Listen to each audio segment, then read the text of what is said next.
आशिक वाली बातें हो रही है, जो महबूबा को बोलता है कि मैं तो तुम्हारे लिए चांद तारे तोड़ कर ला सकता हूँ जाने मन, बस तुम एक दफा हाथ तो करके देखो। पत्रकार और दलाल के बीच का फर्क मिट चुका। रूबिका जैसी पत्रकार अब खुद को दलाल बताने में कोई संकोच नहीं कर रही हैं, क्योंकि कर्नाटक के हार पर जिस मीडिया ने पीएम मोदी का चेहरा छुपा लिया हो, आज उसी मोदी की तस्वीरों के सहारे उनकी मार्केटिंग की जा रही है।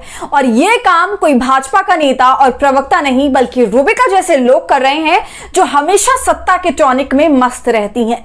आज रूबिका के उस ट्वीट पर बात करेंगे जिसमें रूबिका यह संदेश देना चाहती हैं कि वो खुद को पत्रकार नहीं बल्कि सत्ता की दलाल बनने के लिए तैयार हैं। उसे पत्रकारिता की जगह पप्पा में पत्रकारिता करने में कोई संकोच नहीं है।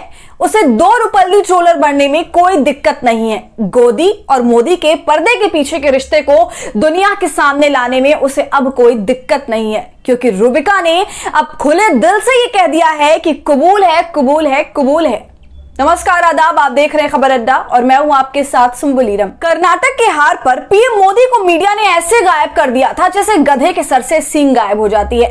तब लगा कि शायद पिछले 9 सालों में पहली बार पीएम मोदी ने छुट्टी ली हो, और वो भी ऐसी छुट्टी कि छोटे से लेकर बड़े बड़े चाटुकारों ने उन्हें स्क्रीन से ही गायब कर दिया। क्योंकि कर्नाटक में इतने दिनों तक डेरा जमाने के बाद भी भाजपा को बहुत बुरी हार का सामना करना पड़ा है।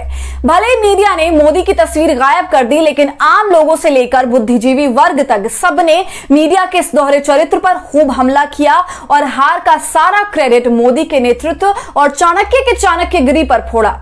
हार के बाद जिस तरह पूरे देश में यह माहौल बन गया कि अब भाजपा की हवा उखड़ गई है, मोदी लहर का आता पता नहीं बचा है, क्योंकि अब देश के केवल 6 राज्यों में ही बीजेपी की सरकार बची है। जब पूरे देश में यह माहौल बन रहा था, तब सत्ता की गोदी में बैठी रहने वाली मीडिया, जो सत्ता के साथ अपने संबंध को पर्दे के पीछे रखा करती थी, आज उस मीडिया ने अपने रिश्ते के बीच से पर्दा हटा दिया और अब खुलकर अपने चाटुकार होने का ऐलान कर दिया।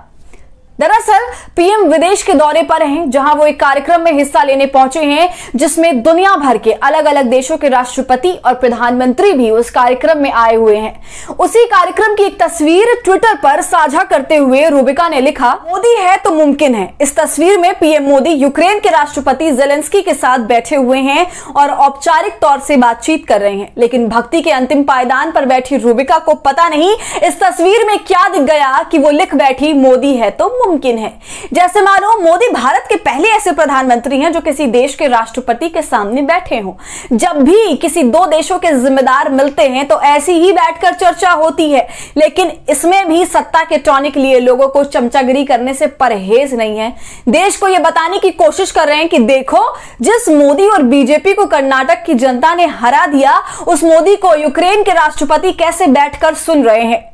इसके बाद रूबिका ने एक और ट्वीट करते हुए लिखा, सुना है अमेरिका के राष्ट्रपति जो बाइडेन ने पीएम मोदी के ऑटोग्राफ मांगे हैं। मैंने तो पहले ही ट्वीट कर दिया था।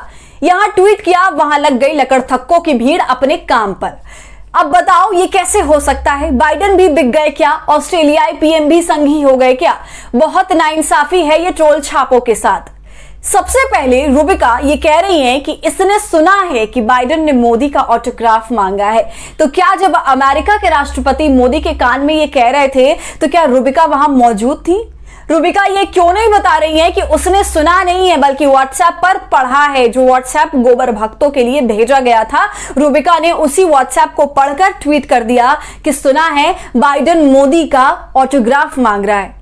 इस ट्वीट में रूबिका अपने दलाली के धंधे पर हमला करने वाले लोगों को लकड़थक्कों की भीड़ बता रही हैं, जिसमें साफ साफ पता चलता है कि वो खुद को गोदी मीडिया कहे जाने से बौखलाई हुई हैं।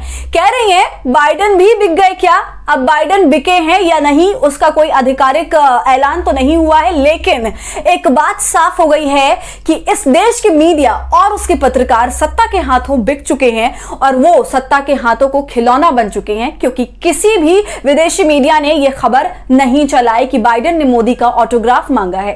अगर मांगा होता तो दुनिया भर की मीडिया में ये हेडलाइन बनती, लेकिन ये खबर कहीं भी नहीं है। तो जिस चीज को रूबिका ने सुना है, दरअसल वो व्हाट्सएप ज्ञान है, जिस ज्ञान के आधार पर सुधीर चौधरी और श्वेता सिंह ने 2000 के नोट में चिप ढूंढ लिया था। रूबिका आगे कहती हैं कि ऑस्ट्रेलियाई पीएम संघी हो गए हैं क्या? जब दो देशों के जिम्मेदार मिलते हैं तो वो ऐसे ही मिलते हैं, लेकिन संघी मीडिया को अपने ऊपर लगे बिकाऊ और संघी होने के टैग से छुटकारा पाना है। दरअसल ये ट्रोल छापों के साथ नाइंसाफी नहीं है, बल्कि ये तो टॉनिक वाली गर्ल के साथ नाइंसाफी है, क्योंकि झूठ के पोल खुलने पर उसे शर्म आती है जिसकी कोई इज्जत बची होती है, समाज में साख बची होती है, प्रतिष्ठा होती है। बिकाऊ लोगों और बेशर्मों को कैसी शर्म, जिसने अपनी साख बेच दी हो, जो सत्ता की चौखट का गुलाम बन चुका हो, जिसने अपने जमीर को गिरवी रख दिया हो, ऐसे लोगों से शर्म की उम्मीद नहीं कर सकते हैं। तो रूबिका ने जिस तरह से अपने सत्ता की गुलाम होने का नमूना पेश किया है, उस पर क्या है आपकी राय, हमें कमेंट कर जरूर बताएं। और हमारे फ्री जर्नलिज्म को आपके सपोर्ट की जरूरत है, वो तभी होगा जब आप जितना ज्यादा थैंक्स के बटन का इस्तेमाल करेंगे और इससे हमारी हौसला अफजाई करेंगे। साथ ही अगर अब तक आपने हमारे चैनल खबर अड्डा को यूट्यूब पर सब्सक्राइब नहीं किया है तो इसे अभी कर लीजिए।